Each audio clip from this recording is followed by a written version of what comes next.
Hey! Magandang araw mga kasisid. Welcome back po sa aking channel at kung bago ka pa lang sa channel ko, syempre welcome na welcome ka. Kaya kung magustuhan mo ang video na to, huwag kalimutang mag-subscribe, i-like o i-share. Welcome back po mga kasisid sa ating part 2 ng trip namin dito sa San Vicente kasama ang Lurok, Sandy at Sinik. Kinabukasan maaga pa ay bumalik kami sa spot kung saan nakahuli si Larib at Sinik ng barakuda at tangigi. Puro mga pelagic yung nadali nila mga kasisid at ako naman ay suran at lobster. Kung hindi nyo pa po napapanood, panoorin nyo po sa aking part 1 ng trip namin dito sa San Vicente.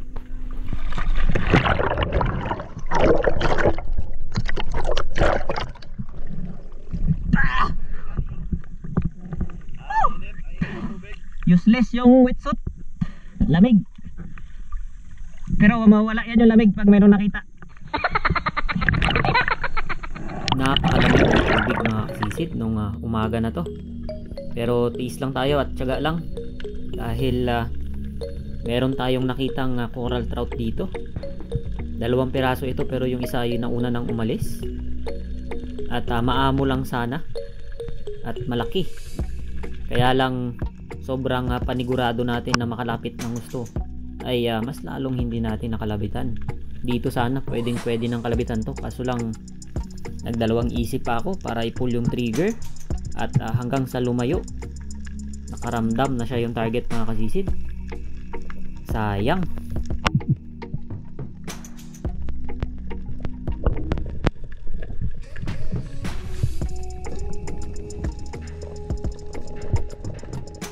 At nung nakarating ako sa may buhangin na part o sa may pangantuhan ng mga kasisid ay meron nagpakitang king mac o tangigi. Kalmado lang sana yung paglangoy niya pero papunta sa malalim.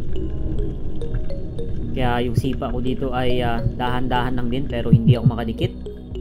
Hanggang sa bumilis yung kanyang paglangoy at hindi natin to nakalabitan mga kasisid. Sayang. Kulang yung pins. Kailangan ko na talaga magpalit ng long pins dahil naka short pins lang ako dito. At buti na lang hindi natin nakalabitan mga kasisid dahil yung buya hindi nakatali yung line ko dito. Kaya nung pag-angat ko ito yung dulo at yung buya pumunta na sa tabi. Kaya hinabol ko pa mga kasisid. Buti na lang hindi gaanong malakas pa yung hangin.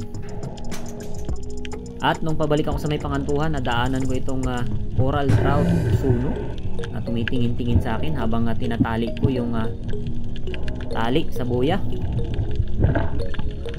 Ay hindi na natin pinalagpas yan mga kasisid. Agad-agad na nating dinapaan yan sa lusay. Dito lang ito sa may mababaw pa. At ito ang nangyari.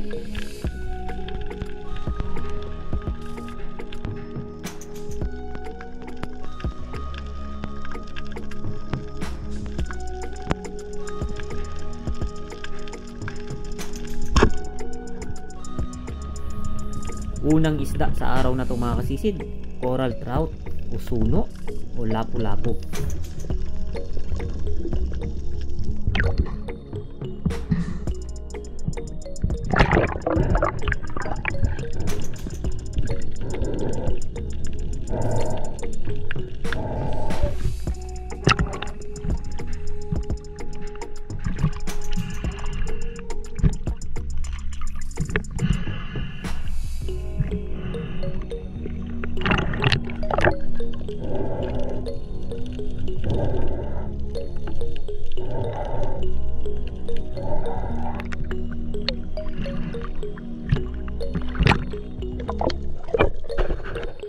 Sumunod na sisid mga kasisid, nakarating na ako sa may pangantuhan na part.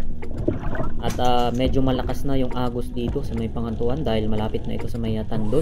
Dito na yung daanan ng mga pelagic mga kasisid. Meron ako nakitang luba o marble grouper. Malaking luba na ito. Kaya lang malakas talaga yung agos kaya matagal natin bago ito nababa. At nung denive bomb ko na mga kasisid ay hindi ako diretso sa kanya at inaanod ako Kaya hindi tayo gaano gumamit ng puwersa dito hanggang sa nakarating tayo sa may malayo na part. At ginapang na lang natin papalapit mga kasisid para hindi gaano mapagod. At sakto namang hindi umaalis.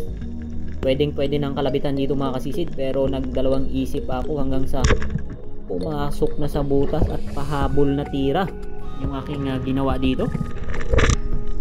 Hindi ko alam kung anong nangyari, pero yung line ay hinihila mga kasisid, ibig sabihin tumama. At pag angat ko malayo na sa may pinagpanaan dahil medyo malakas nga yung agos.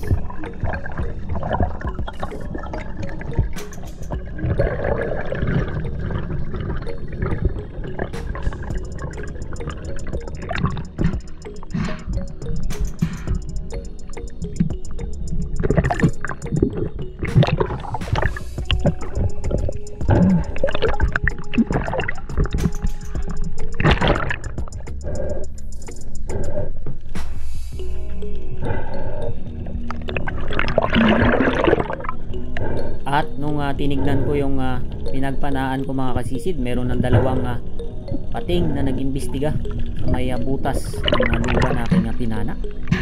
At dito tinawag ko si Nick dahil nakikita ko yung kanyang buya. At sakto namang dahan-dahan din siyang lumapit, pero reklamo talaga siya dahil malakas daw talaga yung agos.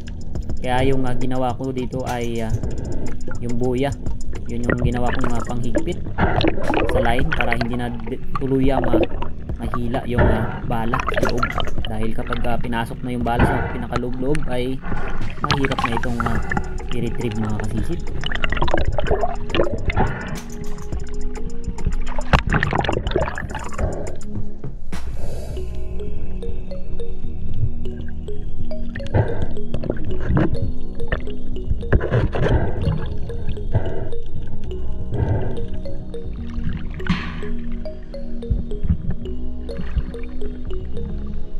Bro!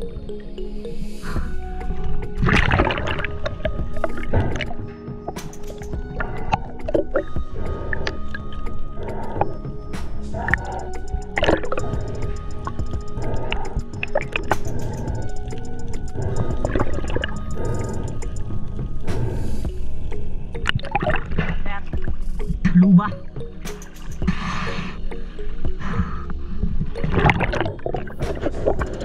Lumulubog yung buya dahil sa agos, hindi tumutuwid yung talik. Kaya yan, dinagdagan ng buya ni Nick. After naming makapagpahinga ay ako yung unang sumisid para i-recover yung itong napana natin na marble grouper mga kasisid. Pero mahirap yung kalagayan talaga. Pumasok sa butas at yung butas na kanyang pinasukan ay medyo alanganin, masikip, at mahirap tanggalin yung isda sa loob. At yung isda ay buhay na buhay, lumalaban, tapos malakas pa yung agos, kaya struggle yung pagsisid natin ito mga kasisid. Kaya angat muna tayo at pag-isipan ng susunod na gagawin dahil hindi rin ganun kababaw, medyo malalim din mga kasisid at problema pa, malakas yung agos. Kabuntot din naman. Pahabol na kasi yun. Papasok na siya, pinahabulan ko na lang. Pagkatapos ko ng dive mga kasisid, sinik na naman, pero nangangalahati pa lang siya ay bumalik siya pa itaas. Yun pala ay hindi raw nagsumingaw yung kanyang tenga o hindi nag-equalize. Kaya hindi pwedeng pilitin yan mga kasisid kapag hindi nag-equalize yung tenga dahil napakasakit. At ito yung dahilan ng pagputok ng air drum kapag pinilit magpailalim. At pangalawang pagkakataon mga kasisid, aking sinisid ito ulit at sinilip yung mga butas na pwedeng pagdaanan pa, pero maliliit yung mga butas dito. At sinilip ko rin yung bandang likuran, baka merong pwedeng daanan na doon na lang siya kunin, pero ganun din, maliliit masyado. Kaya wala tayong nagawa dito mga kasisid, angat ulit tayo.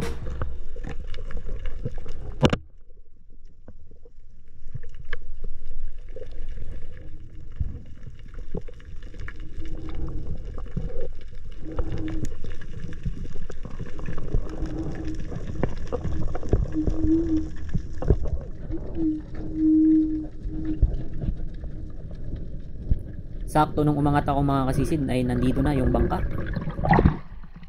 Kaya umakyat muna ako para magpahinga at water break.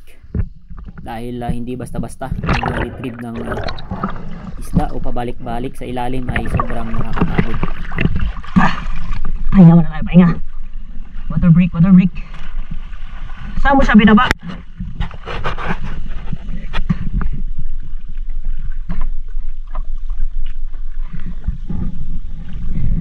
Hindi makita yung buya niya eh. Nasilaw. Pagkatapos ko makapagpahinga mga kasisid at makainom ng tubig ay medyo nagkaroon ulit tayo dito ng lakas. Kaya sinisid natin ito ulit sa pangatlong pagkakataon. At dito ay pinersa na natin na hilain dito sa butas na kanyang pinasukan dahil wala tayong ibang choice. At ito ang mga susunod na nangyari.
Pag-angat ng isda mga kasisid ay talagang buntot lang yung pagkakatama. Isang 1 in a million shot ito. Buti na lang napakatibay ng buntot ng marble grouper na ito. Kahit na nung pinersa kong hilain ay hindi nalaslas. Ayos.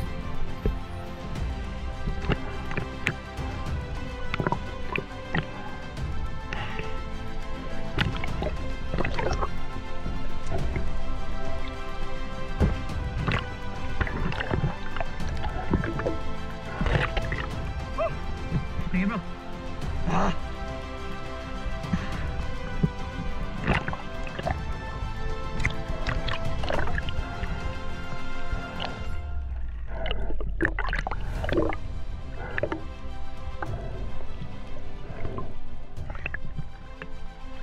Buntot. Buntot na tama talaga.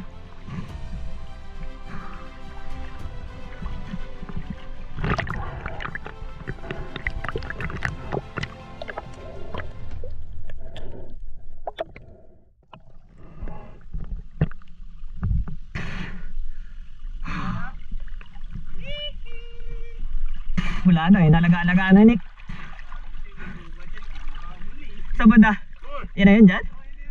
Wow! Ang laki ah! Nice one mga sir. Ngayon maabot. Parang ano, nag-style lapos eh. Kadapo ka, uy.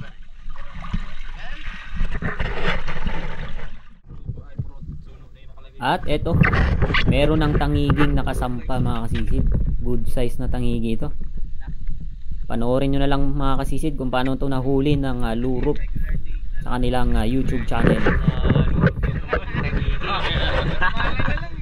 At dahil puno na yung icebox sa isda kahapon mga kasisid, yung marble grouper ko ay hindi nakasya.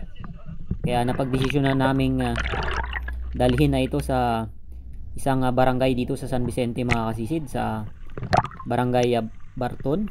At Lurup at Sanbi yung nagdala ng isda doon, at kami ni Nick dito naiwan sa isang napakagandang isla. At tanghali na rin mga kasisid, kami ay kumain muna, at after makapagpahinga ay bumalik ulit kami sa pagsisid dahil pagbalik nila ay wala nang laman yung ice box, kaya sumisid kami ulit mga alas 3 ng hapon ito. At ito isang green sea turtle yung naistorbo kong kumakain, nadaanan ko mga kasisid, napakaamo lang. At etong isa busy rin kumakain pero hinuli ko dahil meron ako nakitang mga barnacles sa kanyang shell, kaya tinanggal muna natin ito mga kasisid para hindi naman siya mahirapan. Cute. Aroy. Dami sakit.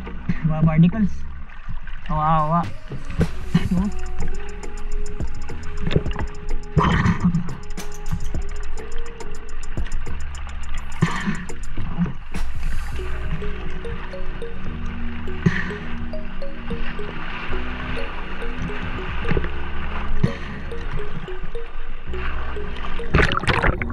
Dalawang malalaking barnacles yung natanggal ko, kaya yun, tuwang-tuwang lumalangoy palayo mga kasisid.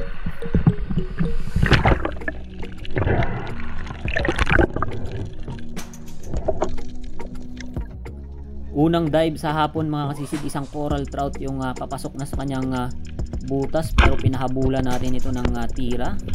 Talagang mahilig tayo sa araw na to sa mga pahabol na tira. Buti na lang tinamaan pa rin. Inaabot pa rin. Ayos.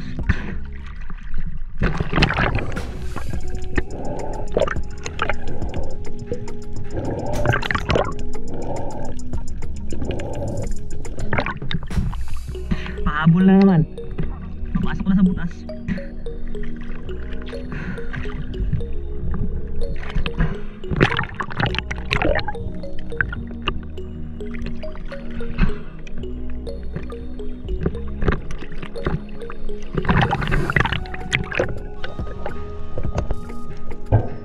Sumunod na sisid mga kasisid, ito merong dumaan na pawikan at bayang mga kasisid. Napakalaking bayang na ito, napakalapit, pero hindi natin target yan dahil maraming isdang pwedeng mapana dito at hindi ito binibili dito sa San Vicente. At move on tayo. Dito meron tayong nakitang Maori sea perch o kanlay. Sa may mababaw lang ito, medyo malabo lang talaga yung tubig dito sa may kabilang side na ito ng isla. At pwede na rin sanang kalabitan to, pero lumapit pa ako ng gusto hanggang sa tuluyan na siyang lumayo mga kasisid at hindi natin nakalabitan. Sayang.